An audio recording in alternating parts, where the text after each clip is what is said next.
नमस्कार, जोहार। मेरा नाम है धीरज ठाकुर। आज हम बात करेंगे सत्ताधारी गठबंधन की।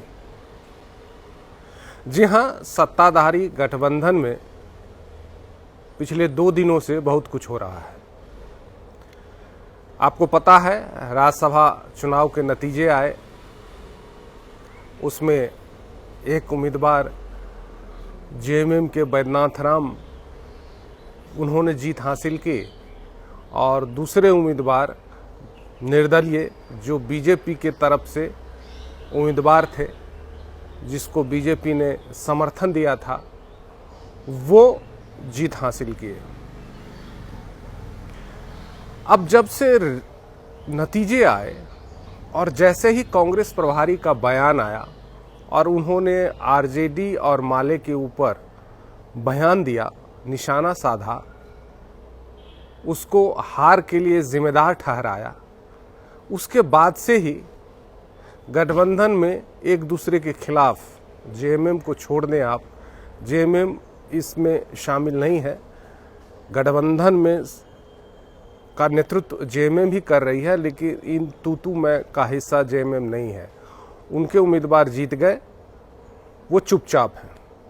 लेकिन बाकी जो दल, सहयोगी दल हैं गठबंधन के, कांग्रेस, जेएमएम, कांग्रेस, आरजेडी और माले, ये आपस में भिड़े हुए हैं। अब नतीजे आए, कल का मैं बात बताता हूं आपको। कल जैसे ही नतीजे आए, के राजू जो कांग्रेस के प्रभारी हैं, उनका बयान आया, सुबह में ही जो आरजेडी के महासचिव हैं और यहाँ आए थे, पोलिंग एजेंट भी थे, भोला यादव, उन्होंने प्रेस कॉन्फ्रेंस की अपने 4 विधायकों के साथ। उसमें मंत्री संजय यादव भी मौजूद थे, जो मंत्री भी हैं इस सरकार में। सब ने अपनी अपनी बात कही। उन लोगों ने सीधा कांग्रेस के प्रभारी के ऊपर आरोप लगा दिया। उसके बाद माले का प्रेस कॉन्फ्रेंस होता है, उन्होंने भी कांग्रेस के ऊपर ठीकरा फोड़ा कि कांग्रेस जाने। लेकिन आखिर क्या हुआ? अब कांग्रेस ये कह रही है कि ये सिर्फ कांग्रेस की हार नहीं है, ये महागठबंधन की हार है और कांग्रेस इस लाइन को लेकर के चल रही है। चाहे गलती किसी की भी हो, धोखा किसी ने भी दिया हो, लेकिन नतीजे तो जो आए वो ठीक कांग्रेस के लिए नहीं रहे। अब के राजू भी चले गए यहाँ से, जो कांग्रेस के बड़े बड़े नेता आए थे यहाँ पर चुनाव जितवाने के लिए, वो भी यहाँ से चले गए। प्रत्याशी भी जो कांग्रेस के थे वो भी चले गए। आरजेडी के भी बड़े नेता आए थे, वो भी चले गए। अब सब चले गए। यहाँ राजनीति जो है वो आपस में खूब हो रही है। कांग्रेस के बाद कांग्रेस के पास जाएं तो कांग्रेस के लोग कहेंगे कि आरजेडी और माले ने धोखा दे दिया। माले और आरजेडी के पास जाएं तो वो कहेंगे कांग्रेस पर ठिकरा फोड़ेंगे, कांग्रेस को निशाना बनाएंगे। तो आखिर चल क्या रहा है? पिछले 2 दिनों में जो देखने में आया है वो आरजेडी, कांग्रेस और माले, ये आपस में एक दूसरे को लेकर के सहज नहीं दिख रहे हैं। कहीं ना कहीं एक दूसरे को लेकर के असहजता जो है वो महसूस कर रहे हैं। जेएमएम चुप है। जेएमएम के महासचिव विनोद पांडे, उनका एक बयान आया, सोशल मीडिया पर पोस्ट आया, एक्स पर पोस्ट आया कि ये जो गठबंधन की एक उम्मीदवार की हार हुई है उसकी समीक्षा करेंगे और आगे इंडिया गठबंधन कैसे और मजबूत बने, इस पर हम लोग काम करेंगे। बस उन्होंने अपना ये पोस्ट करके, ये बयान देके चुपचाप है, देख रहे हैं तमाशा। आपको ये भी बता दें कि मुख्यमंत्री भी अभी मौजूद नहीं है यहाँ, वो महाराष्ट्र गए हैं। कल उनका पोस्ट आया था कि उस शिरडी में हैं, दर्शन करने गए थे साईं बाबा की। उनके साथ विधायक कल्पना सोरेन भी मौजूद थी। तो झारखंड की राजनीति खास करके रांची में आप देखेंगे कि यहाँ पर शांत है, लेकिन ये शांति के पीछे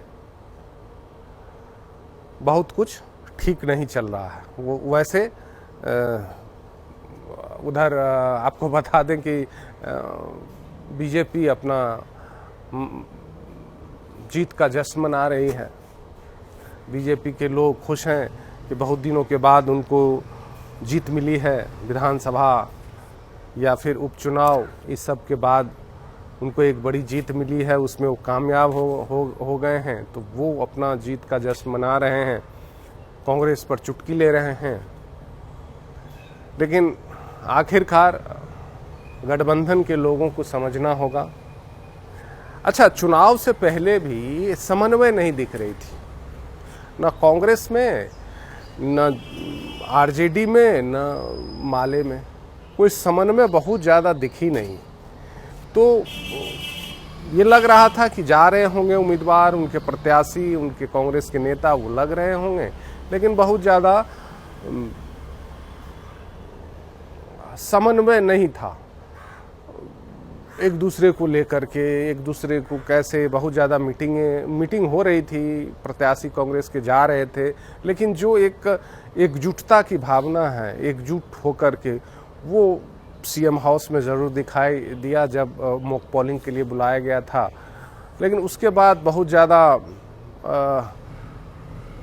जो प्रत्याशी को जिताने के लिए गठबंधन के लोग, चाहे आरजेडी चाहे माले, वो बहुत ज़्यादा आगे आके या नहीं दिख रहे थे। कांग्रेस भी उतना मेहनत, शायद जो गलियारों में चर्चा है कि कांग्रेस भी उतना ज़्यादा मेहनत नहीं कर रही थी।